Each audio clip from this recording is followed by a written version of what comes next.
Если твой ос подходит под один из этих тропов, ты жутко меня утомляешь. Гибрид, сирота, лабораторный, 2 набора ушей. Гей, который изменяет жене, выглядит мило, но на самом деле злой. Враги, любовники. Почему они всегда в отношениях с огромной разницей в возрасте с каким-нибудь старшим персонажем?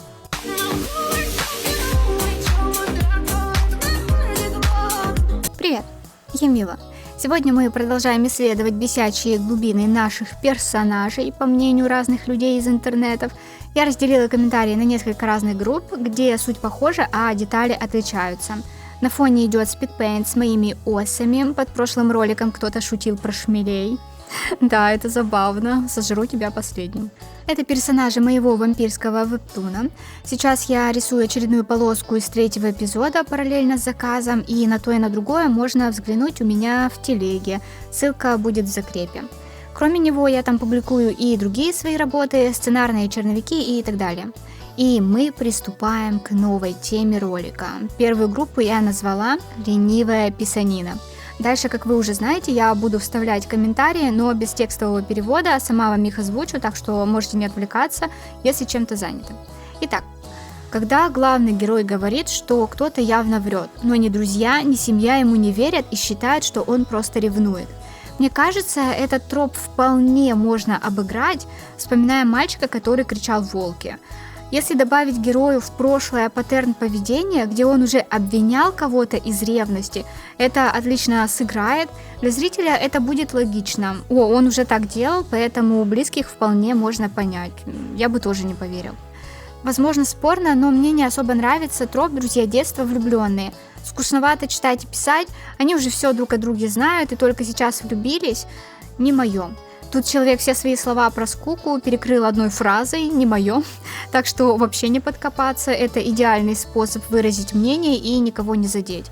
Так что я просто скажу, почему мне этот троп заходит, по тем же причинам, которые не нравятся комментатору. Персонажи знакомые, знают друг о друге все, и в какой-то момент это все начинает их смущать, заставляет краснеть, отводить взгляд, неловко молчать. Мне это кажется очень милым и совсем не скучным. What I used to do for you was unconditional. Now I want more. Ненавижу троп «враги-любовники». Хотя бы сделайте враги, потом друзья надолго, а дальше любовники. В целом, логика враги, друзья и потом уже любовь мне понятна, и это звучит реалистично, но я не думаю, что всегда стоит стремиться к реализму. Например, для меня кекс после ссоры звучал всегда очень по-киношному, потому что, вы только что злились друг на друга. Но недавно я узнала, что в реальности люди такое практикуют, и им это нравится, эмоции и все такое. От меня же за такое предложение после ссоры можно дождаться только, а валенки тебе не зашнуровать.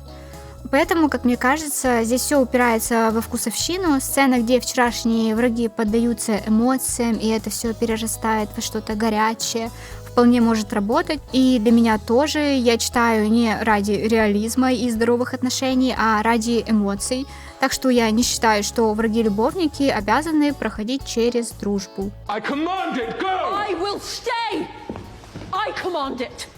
Любовные треугольники, которые на самом деле не треугольники, а просто 2 парня бегают за одной девушкой.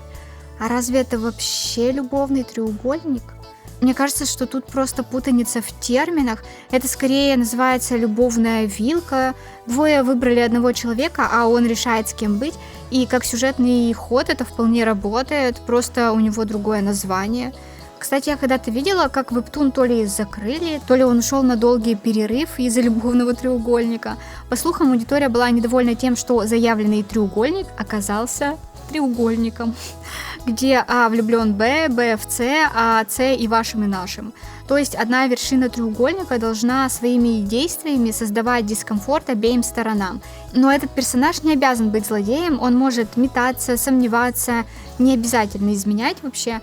Главное, чтобы это не выглядело так, что будто один из углов просто бегает на фоне, а его даже за стол не позвали. Убивать девушку только ради развития мужского персонажа. Троп «мертвая жена» просто ленивый. Я так не считаю, если на этом строится сюжет.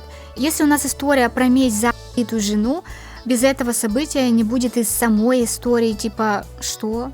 герой будет спокойно жить и иногда убивать плохих парней, тогда это уже другой персонаж, не Эрик Дрейвен, а скорее Декстер из первых сезонов. Далее у нас группа комментариев про токсичную романтику. Объединю два, потому что они похожи. Первый. Троп «жертва влюбляется в юзера» для меня просто отвратителен. И второй. Если это история, где кулер парень и его жертва девушка в итоге влюбляются, я такое писать не буду. С точки зрения 26 года, да, это звучит вообще так себе, но раньше мы такое читали, жуть. Я думаю, что это крайняя версия «плохой парень, хорошая девушка», где плохого делают максимально неадекватным, с поступками, за которые не прощать надо, а сажать. Да, если хочется плохого парня, лучше не делать его просто козлом. Важно с самого начала показывать, почему он такой. Я не про абьюз-буллинг. А, например, про драки, сомнительное окружение, способы заработка. И главное, сразу давать понять, что он пытается быть лучше, тогда, думаю, можно усидеть на этом bad guy, когда у него есть потенциал меняться. Гей, который изменяет жене, и это оправдывают тем, что он нашел настоящую любовь. И все забывают, что жена вообще-то жертва. Я, честно, не встречала много таких историй в крупных проектах. Но у меня был старый фанфик, где жена застукивает мужа за поцелуем с его коллегой, и на этом он заканчивается. Типа вот преступление, а наказание уже на усмотрение читателя. Но если говорить о моей позиции, продолжение — это скандал и развод. Он мудак, жена жертва без вариантов. Даже несмотря на его терзания, борьбу и такое прочее. По правде говоря, я злюсь, когда слышу такие истории в реале. Одно дело жить в шкафу по разным причинам, их много, это отдельная тема, а другое — ломать жизнь человеку, который тебя любит. Если один искренне в отношениях, а второй использует это как прикрытие и ищет настоящую любовь со спиной, я считаю, что это подло. И если уж вступать в такие браки, то только с договоренностью с обеих сторон. И да, во многом это проблема гомофобного общества, которое давит на людей и вынуждает их жить не свою жизнь. В итоге страдают все. Почему они всегда в отношениях с огромной разницей в возрасте с каким-нибудь старшим персонажем? Не знаю. У меня нет оправданий. Мужик, который у меня на фоне, старше Иисуса на 4 года, так что без комментариев. И еще я выяснила, что маленькие женщины теперь тоже не в почете. Итак, комментарий. Большой сильный мужчина, маленькая хрупкая девушка. И дальше под веткой набежали шутники. А как насчет большого сильного мужчины и большой сильной женщины? Почти как у моего дуэта. Женщина небольшая, но очень сильная. Минус — это ангст, и она мила. А как насчет большого сильного мужчины и еще более большой сильной женщины?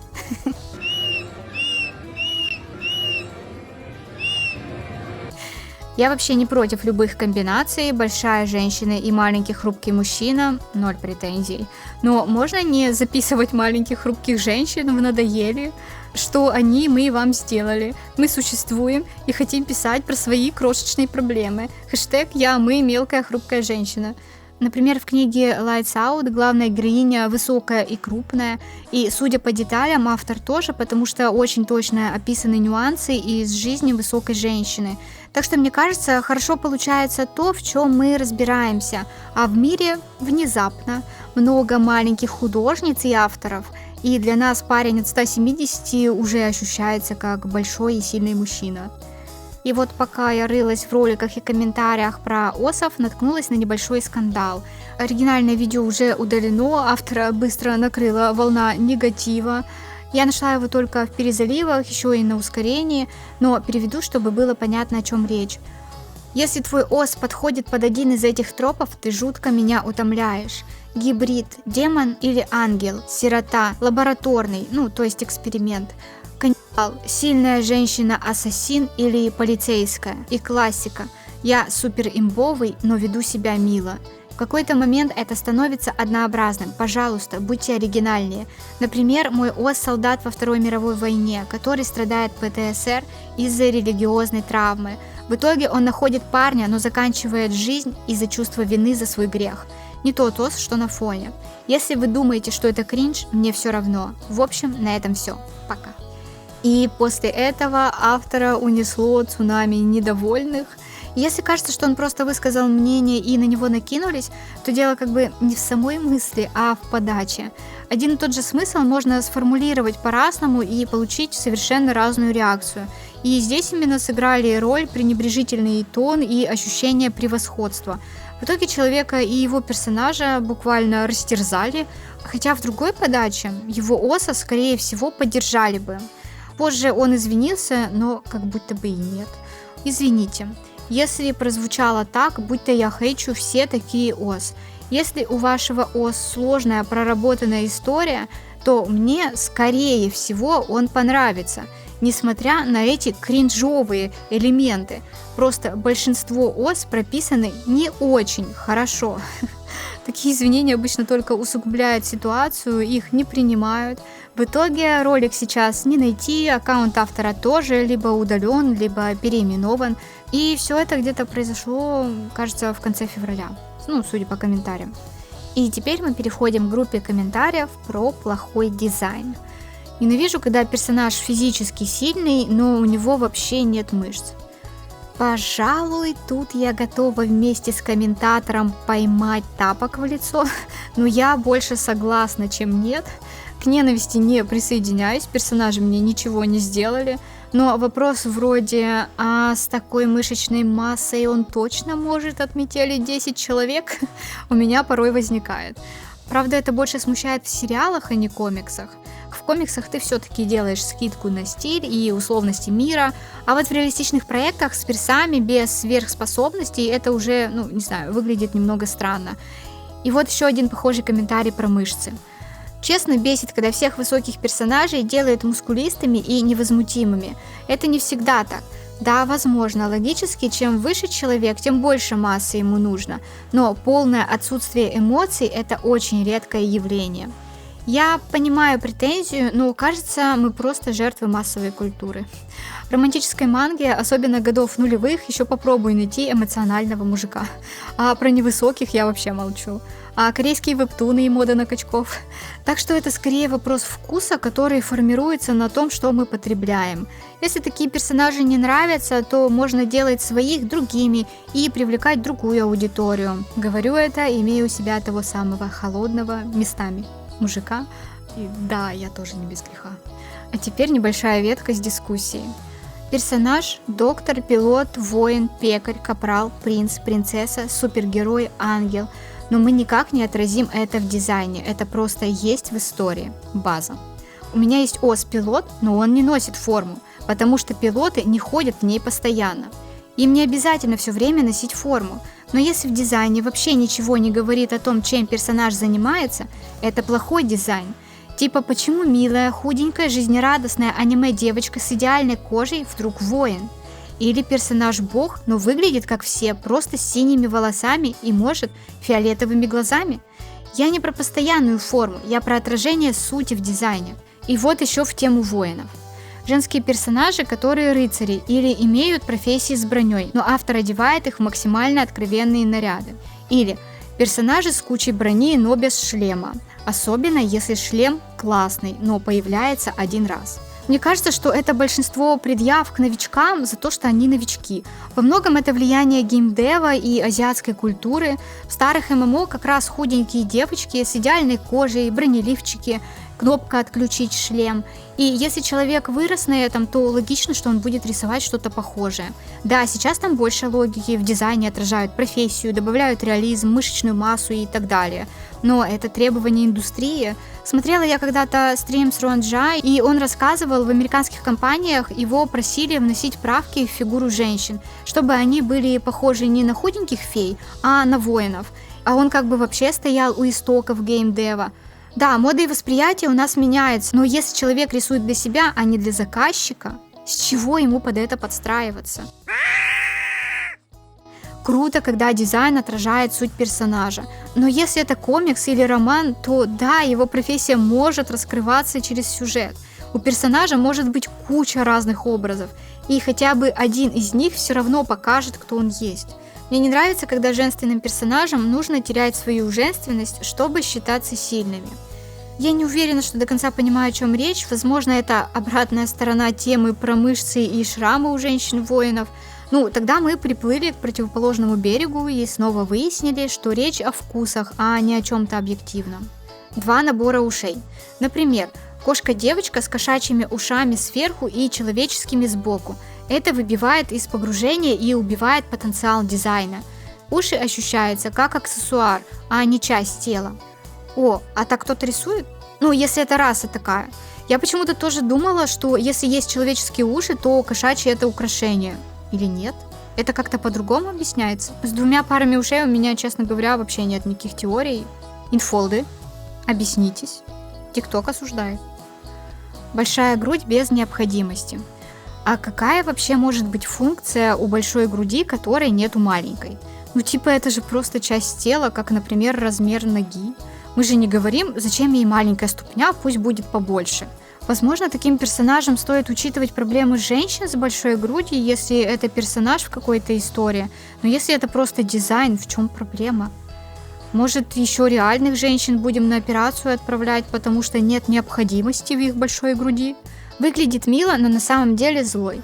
Боже, это так банально. Мне гораздо больше нравится противоположность. Выглядит страшно и зловеще, но на самом деле добрый и милый. Этот комментарий меня немного озадачил. Человек просто предпочитает противоположный троп, но почему-то объявляет другой банальщиной. Пример того, когда есть мои вкусы, а есть неправильные.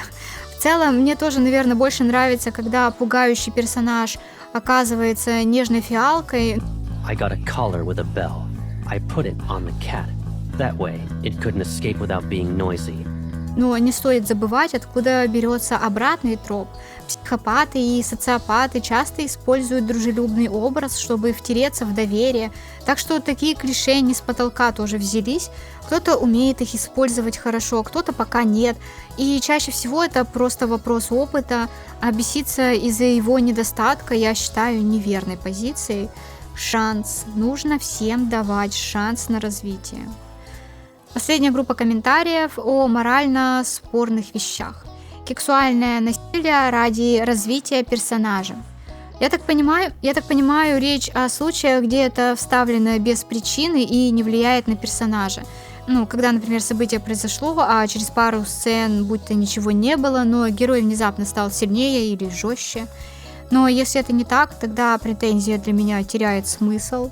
Любые события влияют на развитие персонажа, и в зависимости от истории такие темы могут быть вполне уместны.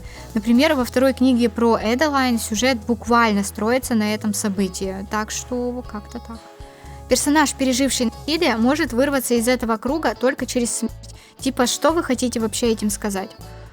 Иногда так бывает. То люди хотят реализма, то не хотят. Определитесь. Я сама, правда, больше за надежду. После одного разговора с худругом на 2 курсе я ставила отрывок из пьесы Миттерлинка «Слепые». Там в финале намек на нечто пугающее, потом плач ребенка и занавес. Я восприняла это как смерть пришла за всеми, и это практически каждый может считаться из контекста, думаю, а разговор вот в чем состоял. Мне тогда худруг сказал: а можешь поставить это так, чтобы твои актеры не испуганно произносили реплики, а с надеждой, будто они дождались спасения. И тогда часть зрителей увидит счастливый финал, а часть трагедию. Разумеется, для меня это была смерть. Но вот моя соседка по комнате с вокального вообще ничего не поняла. Она не любила пьесы с условностями. Но штука в том, что это на меня тогда повлияло, и с тех пор я стараюсь оставлять персонажам шанс на свет, даже если история мрачная. И напоследок не совсем про персонажей. Попался вот такой ролик. Тут говорится, если бы вы могли ненавидеть какого-то художника, то кто бы это был? И человек называет ник художника Эйва Дроуз, и куча людей к нему присоединяются. Из всей дискуссии, как я поняла, этот художник байтит людей в своих роликах, начиная рисовать какую-то часть арта с полового органа, которая как бы реально им является, а не просто похожа по общим очертаниям. То есть он просто превращает кучу писюнов в дорисованные картинки. Я проверила, это реально так. Я даже удивилась, что его не забанили, и люди возмущены не потому, что они пуритане, а в том, что TikTok платформа 13+, и это воспринимается как обход правил. То есть это То есть это не просто 18+ контент, а именно игра с системой, читерство. И там начался спор, кто должен нести ответственность, пользователи или платформа. Можете высказать свое мнение на этот счет тоже. Наверное, я буду на этом заканчивать. И, внимание, вопрос. Интересно ли вам узнать какие-то базовые вещи по программам? Или не базовые, Clip Studio, Photoshop. Может, есть какие-то конкретные вопросы. В общем, хотели бы вы послушать какой-то информационный контент по программам? Если да, то можете черкнуть пару строк в комментарии для поддержки или чтобы задать какой-то интересующий вопрос, на который я отвечу в ролике, если будет спрос, опять же. Вот так. На этом все. Спасибо за просмотр, ставьте лайк, если понравилось, подписывайтесь на канал и не забывайте отдыхать и хорошо питаться. И пусть ваши персонажи достигнут своих целей. Папа. 9, 10, 11, 12. Ich bin Muskelkater, ich hab Muskeln, bam, bam. Da wo bei dir ein Gehirn ist, hab ich Muskelfasern. Holy Hydration. Nach dem Training, das ist geil. Noch mehr Hydration. Nach dem Training, das ist heiß.